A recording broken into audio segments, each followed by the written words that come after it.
All right. Hi, everyone. Welcome to this seminar. Um, can we kick off?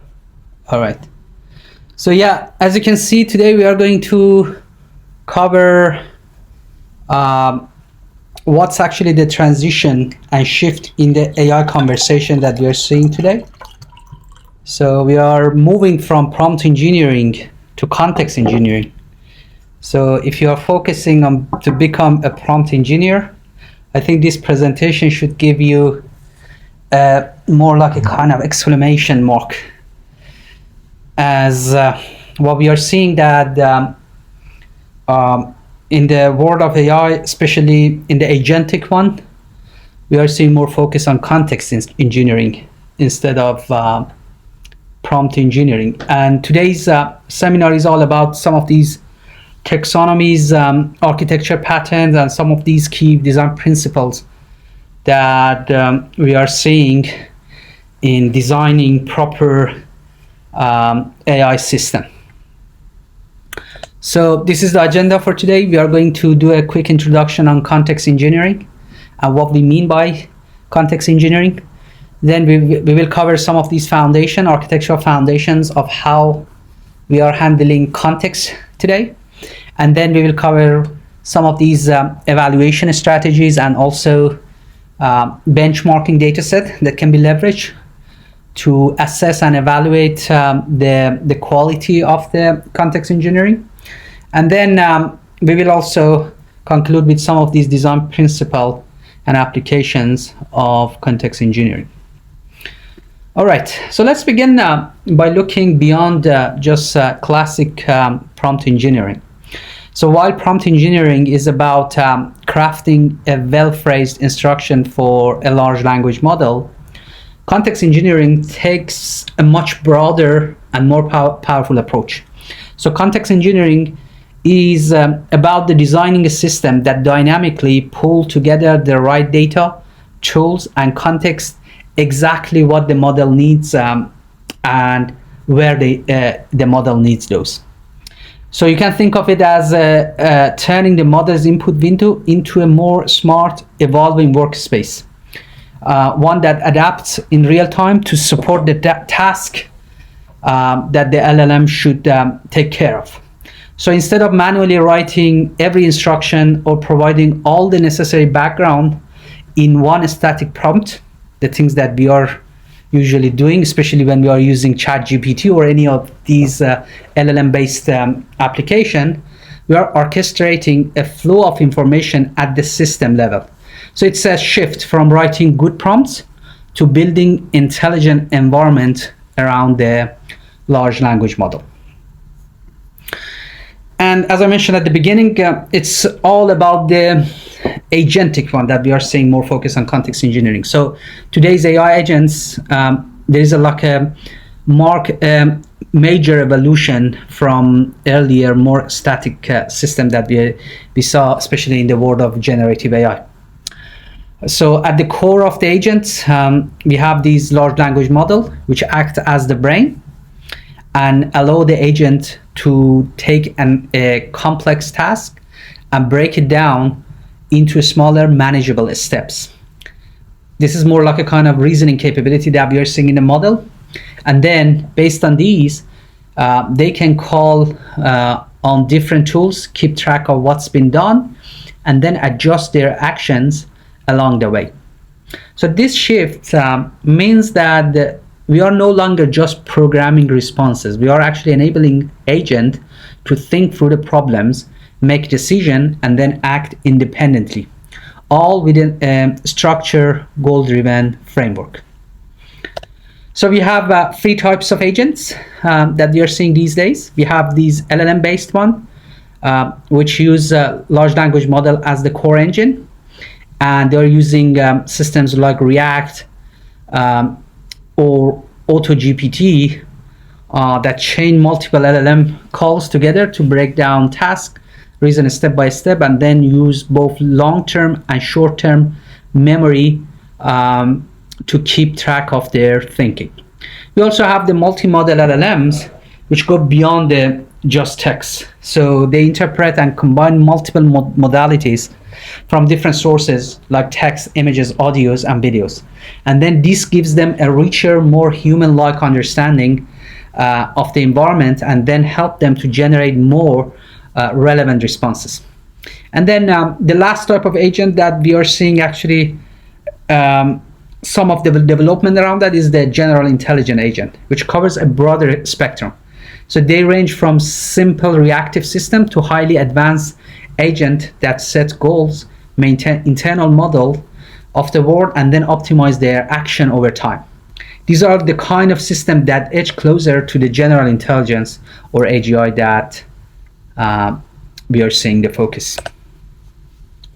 So now let's talk about some of these the importance of the context in different agents. So in the LLM base, context determines how well the model understands the task. So with the right information, whether it's prior input, task history, or relevant data, the model can easily go off the track, producing inaccurate and irrelevant responses. So it can even lose coherence if key details are missing or not reinforced through the session. When we look at the general intelligent agent, context play also a deeper role. So it can take the form of an internal world model or long-term goals, and then these internal contexts allow the agent to make a reasoned decision, plan ahead, and adapt over time. Without those, the behavior may become shallow or reactive. And of course, for the multi-model agent, context from multiple inputs from like text, audio, images, enable richer, more human-like understanding. And it can help the agent to interpret not just what it says or shows, but what it means in a broader situational sense. In terms of the architectural foundation for context handling, there are 4 key pillars or 4 key areas. First, we have the memory systems. So these are inspired by how humans remember some information which are stored in long term, while some of these details are held temporarily. Similarly, AI agents rely on a mix of long-term memory like vector databases and short-term memories to keep relevant context accessible across task and session. Next, we have token management. So LLM have limited context window. So managing what gets included and what's not is very critical. This involves compressing, summarizing, or prioritizing information to ensure that only the most relevant data is passed to the model at any given moment. Then there is the retrieval systems. So if you're using systems like RAG, you should be familiar with this pillar of context handling, which allow agent to pull relevant information from external knowledge. So these systems use attention mechanism to focus on the right piece of information and ensuring the response are both informed and also accurate.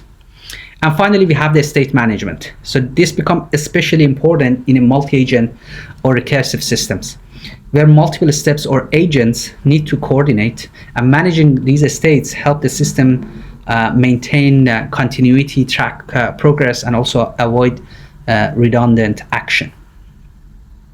All right, let's go through some of these pillars. So let's start with the memory system. So AI agents use different types of memory, as we mentioned. So it's more like a kind of human cognition.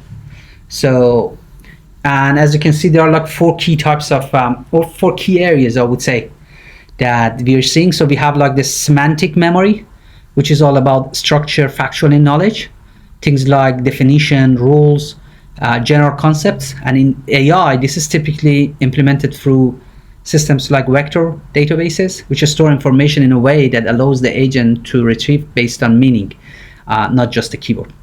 Then we have the episodic memory, which focuses on remembering specific past experience or interaction. So these types of memory enables the agent to reflect on what's happened during a previous session. So it's more like kind of when you have a user that is interacting with the agent, and those episodic memory can help to just capture those information for like specific interaction. Also we have vector databases or vector stores, which actually just underpin both episodic and also semantic memory. So you can just use vector stores to just convert various types of input from different modalities like text, images, and then embed those so that can be easily searchable and retrievable. And then finally, we have the procedural memory, which allows the agent to remember how to do the things. Whether that's using a tool, executing a multi-step plan, or following a workflow, this procedural memory support learned behaviors and also help the agent perform tasks more efficiently over time. So here you can see a quick comparison between all these different types of memory in terms of like the primary function, the implementation approach, and also key advantages. So as an example, like for procedural, the main aim for procedural memory is to just enable skill retention and also learn behavior by the agent. And then it can be implemented through model weights or tool definition, and then these types of memory system can enable efficient execution of complex tasks. So we got like similar types of advantages or like implementation approach for across all the other memories that you can just go through that. But then the thing is, what you need to know is that if each type of this memory is for like a specific purpose, and then based on the requirements of the specific agent, you can leverage any of those types of memory. All right, now let's talk about the context window, which is more like a kind of short-term memory for a large language model. So context window defines how much information the model can consider at once. So this includes everything from user input to system prompt, and even all those information that we are going to include it from any external knowledge system. So this memory is finite. So if the input exceeds the limit of the context window, the model starts trimming usually from the beginning of the input. So this means earlier potentially important information can be lost, which can hurt the performance, and also especially for the tasks that require long-term consistency or detailed reasoning, that's going to bring a challenge for the quality of the output. So, and then even I'm sure like you're seeing a number of models that they are claiming that they have like 1 million token context window, or even like over 1 million. But then performance in these types of model is still depend heavily on how the space is used. So if the context is cluttered with the irrelevant or redundant data, or if it is poorly structured, the model may still struggle to stay coherent and also accurate. So here, it actually just show the importance of the token management. So it's not just about the fitting more in for the model to be relevant. It's more about the curating the right context, so the model can stay focused, relevant, and also effective. So token management, which is the second pillar of the proper context engineering, shows the importance based on all these limitations that we have in context window. So in terms of like different types of context management techniques, or even like token management, here you can see a number of those. So we have chunking, where the goal here is to reduce the token usage while preserving context. So this method is actually especially useful when processing large input by breaking them into smaller pieces. So the advantage here is more around keeping things within token limit and can actually improve the response accuracy. However, if not done carefully, so if you are not doing the chunking properly, it can break the flow of the meaning, especially if the chunk split is in the middle of any sort of ideas. So we have also summarization, which also aims to reduce the token, but as you can see, it's actually just doing by condensing the content. So summarization is great for saving on processing costs, because it can help us just to maintain the ideas without taking care of all those different tokens. But then the downside, you can lose some of the details that might matter for deeper reasoning for the model. Then we have the sliding window, which keeps a fixed size window moving across the text. and help maintain context continuity over the longer input. It can also reduce the computational load compared to full attention model. But if the window, the sliding window is small, the important information can still fall outside of the range. We also have RAG, so I'm sure you're familiar, which is the main techniques to do knowledge augmentation. RAG, as you're familiar with that, it can help to reduce hallucination. But then there are like these retrieval latency issue, and also you may end up just providing irrelevant information. In terms of like the memory comparison techniques, we have different techniques that can help to reduce the size of the model, things like quantization, pruning, knowledge distillation. So these are like the techniques that can help to reduce the size of the model, but at the same time can help to do proper memory management and also proper context engineering. The next pillar, which is all about the state management. So in multi-agent system, usually we distribute the complex tasks across multiple agents that work together or sometimes in competition to achieve a specific goal. In this approach, this actually goes beyond the limit of a single agent by introducing things like parallelism, specialization, and also collaboration or collaborative intelligence. And then each agent operates autonomously and build its own internal belief based on what it knows, what it observed from the environment, and also perceive about the other agent.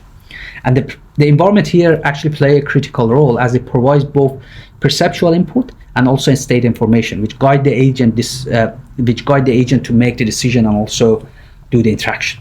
So effective state management here is very essential, and it ensures that the agent can coordinate, track task progress, and also respond to dynamic changes without stepping on each other.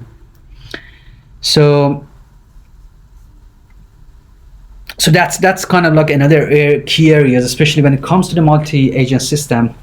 This state management, it can be under the umbrella of context engineering.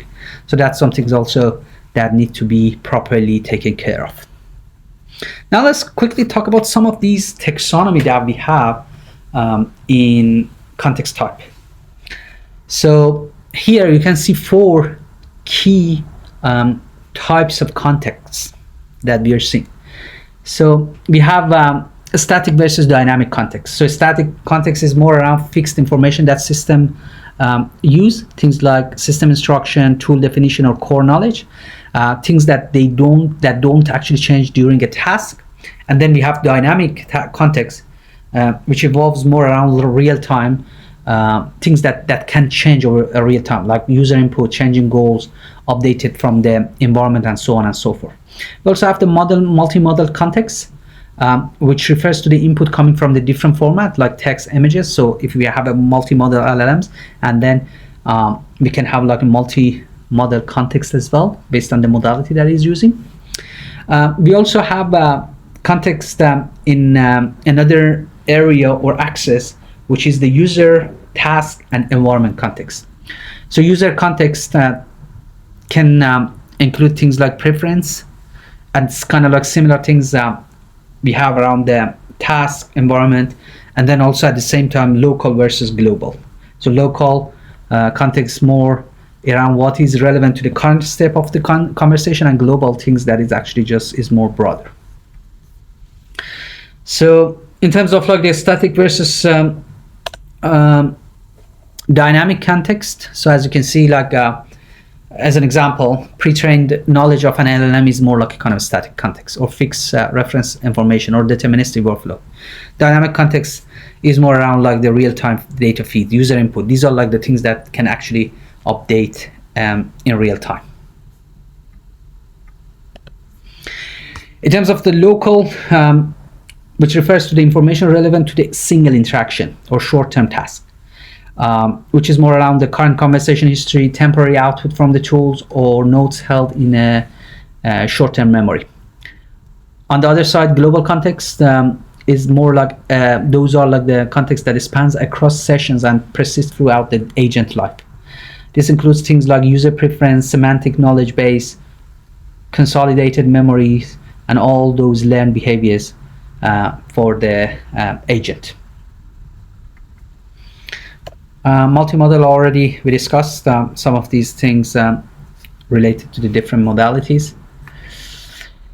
In terms of especially for the multimodal context, to effectively use those contexts, multimodal AI agents need way to actually represent and combine different types of data, like text. We have text, images that are actually in the different environment and world, and we need to just properly represent those modalities. So we have these representation or fusion techniques that is very beneficial. So as you can see here, there are three main, I would say, fusion techniques. We have early fusions, which combines raw data from multiple sources right at the input level.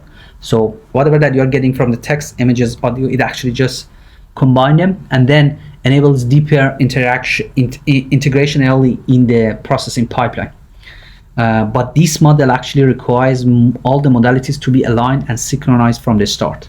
Then we have mid-through fusion, which process each modality separately at first and then merge their representation at the middle layer. And finally, we have late fusion, which keeps modality mostly independent and combine their output at the end. So this method is easier to implement, but of course, it can help to reduce the performance and also more, especially for the more complex tasks. So that was about the multimodal context. In terms of the user-specific context, we have things like user preference, like favorite topics, preferred language. So based on the application, these are some of these specific contexts that models should be aware of to properly generate the output. We have interaction history, behavioral data, things like frequently asked question or common user patterns, and finally personalized recommendation, which is more around from analyzing the context so that the agent can suggest content, product, or action.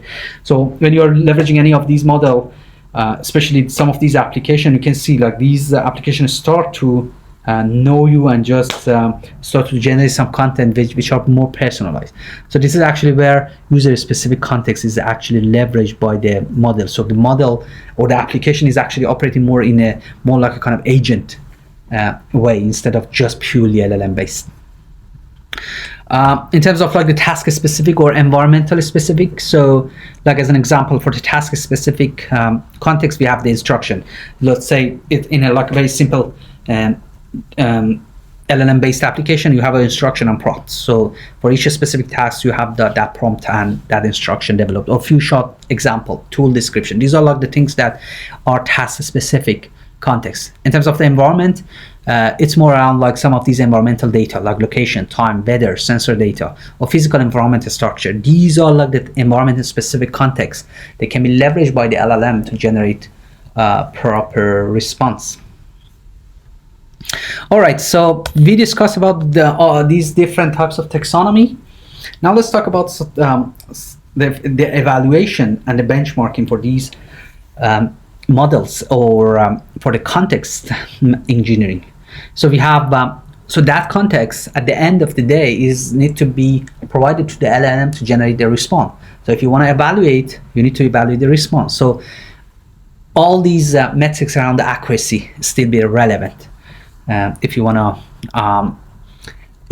to actually assess the quality of the context engineering that you're using. The responsiveness is another domain, measuring the ability to adapt when topics, task, or environment changes. So that's another areas. So it's more around how quickly and effectively the agent can adapt to changes in the task, topics, or environment. We also have performance trade-off. So analyzing the balance between the accuracy, cost, latency, and scalability. So these are some trade-off that you need to be aware of. And then also some of these standards. These are the 4 key pillars of benchmarking and evaluation for context engineering.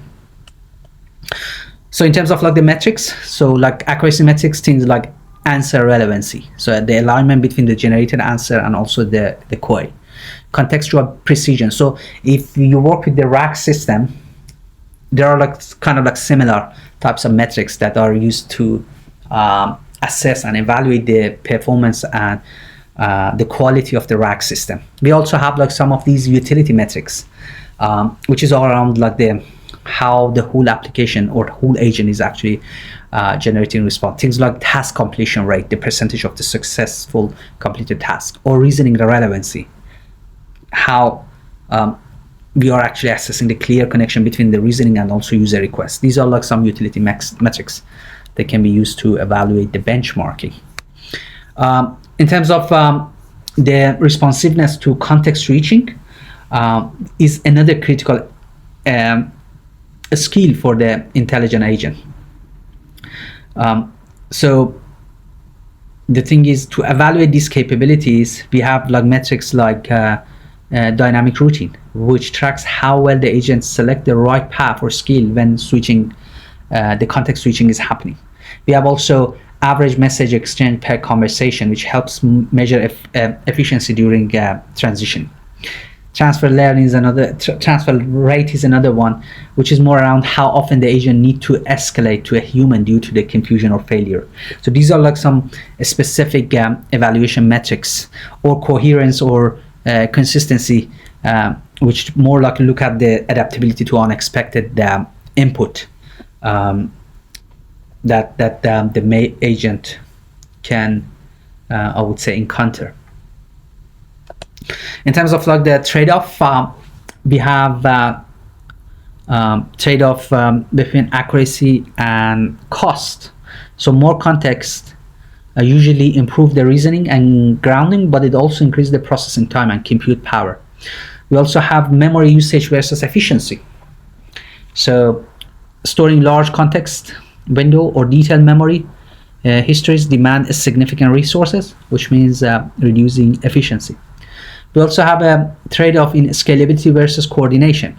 So as we introduce more agent or handle broader context, coordinating memory, tasks, and tools used across these components become very complex. And finally, we have trade-off across context length and also performance degradation. So while these LLMs, as I mentioned before, can support long context, simply increasing token limit doesn't guarantee the better results. So these are like the key area of trade-off that you need to be aware of, especially when it comes to context engineering. So some of the data set and benchmark that can be leveraged if you want to do proper benchmarking for the context engineering. MMLU, which is Massive Multitask Language Understanding. Web Arena is another one. So these are like some typical ones, but of course, there are so many of those that you can go and check.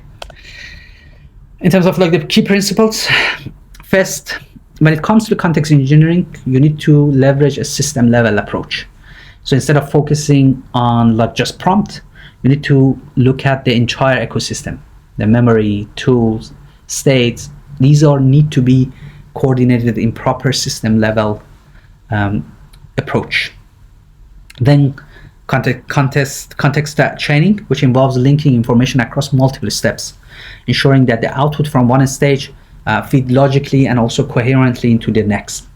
We also have agentic workflow, which is another major consideration, and the best practices for planning and tool integration. You need to just have those in your pocket to make sure the whole system is designing properly. And of course, you need to be aware of all these common failure modes. Things like context drift, irrelevant memory retrieval, tool misuse, and so on and so forth. And anticipating and addressing these failure modes can be like a good design that can lead to more reliable human like AI behaviors. And also to build more like a kind of personalized and intelligent AI agent, you need to also focus on more. It's not just about the good response. It's more about the system to remember, connect, and adapt. And that's where we have things like context chaining, context persistent, and user modeling. So context changing is more about linking information across the steps or dialogues. So whether an agent is solving a problem, navigating tools, or holding a conversation, earlier contexts like tool output or user queries must stay accessible and relevant.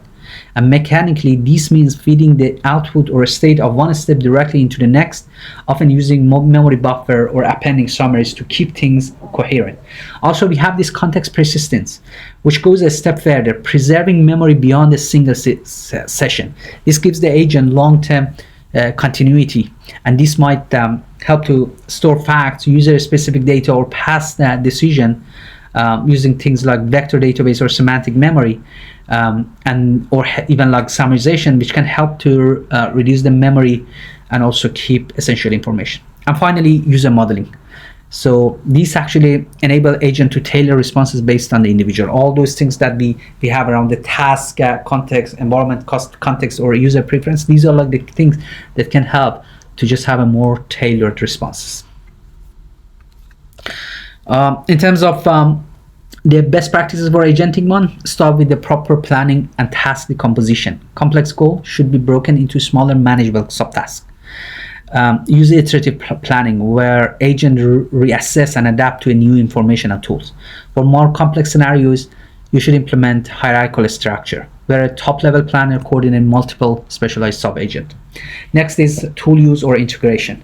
Designing tool with a clear structure output like JSON, so the agent can interpret and act on the on those output. So define each tool's paper properly with the right input and right output expectation. This can help to more like a proper coordination between different agents as well.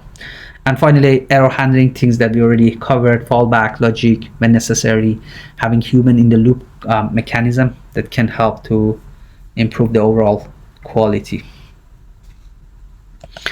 In terms of like the context optimization, so we have what you need to consider is that you don't need to just fill the model input space. Fill it properly and wisely. Include only the most relevant information. Also minimize agent responsibilities, so don't overload the agents or single agent with too many tasks. Just make it sure that it's focused on a specific task. Also avoid context overloading.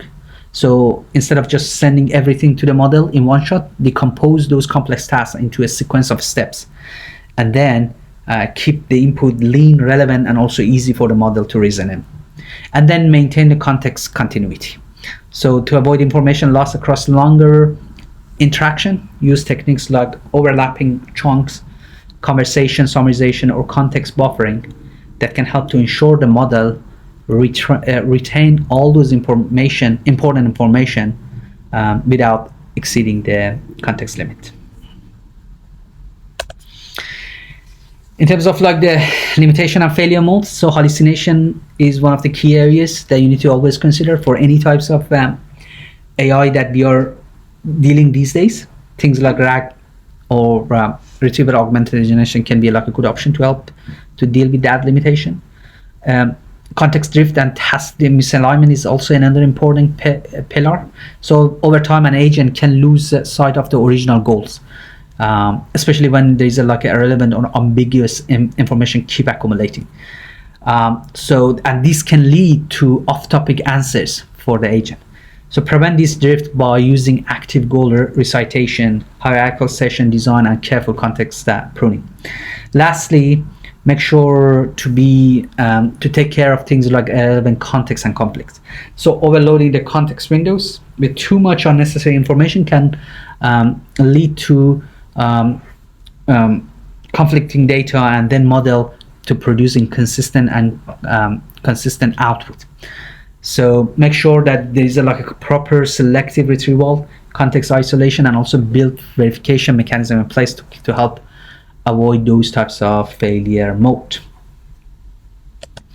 So these are like some more, I would say, limitation that I don't want to cover. Let's just go to the conclusion and see what we actually address. So we talk about all these architectural foundation, those four key areas that we discussed, like things like memory, state management, token management.